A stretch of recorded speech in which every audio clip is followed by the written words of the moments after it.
खैबर पख्तूनख्वा से बड़ी सियासी हलचल।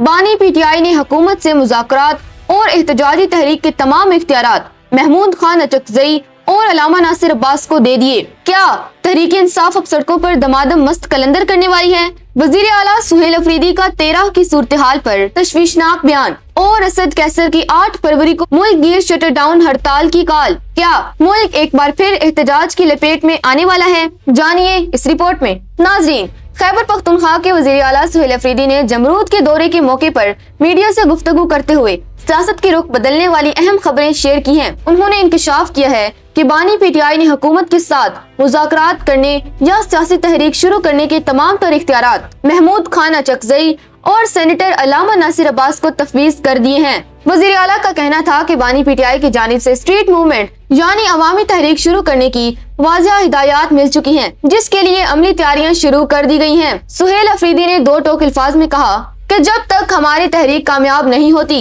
हम चैन से नहीं बैठेंगे।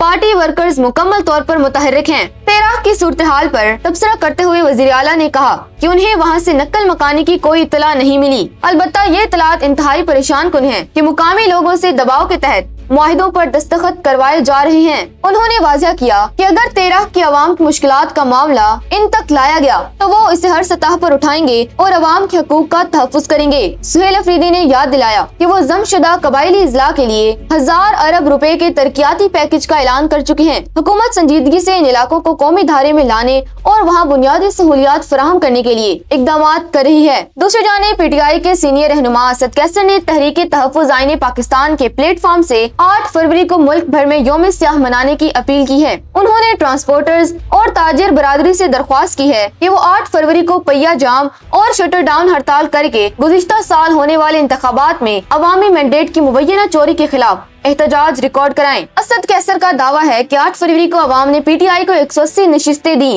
मगर सिर्फ 17 नशिस्तें जीतने वाली जमात आज मुल्क पर मुसल्लत है। उनका कहना है कि अगर अवाम ने आज अपने वोट के हक की हिफाजत ना की तो मुस्तकबिल में उनकी आवाज कोई नहीं सुनेगा।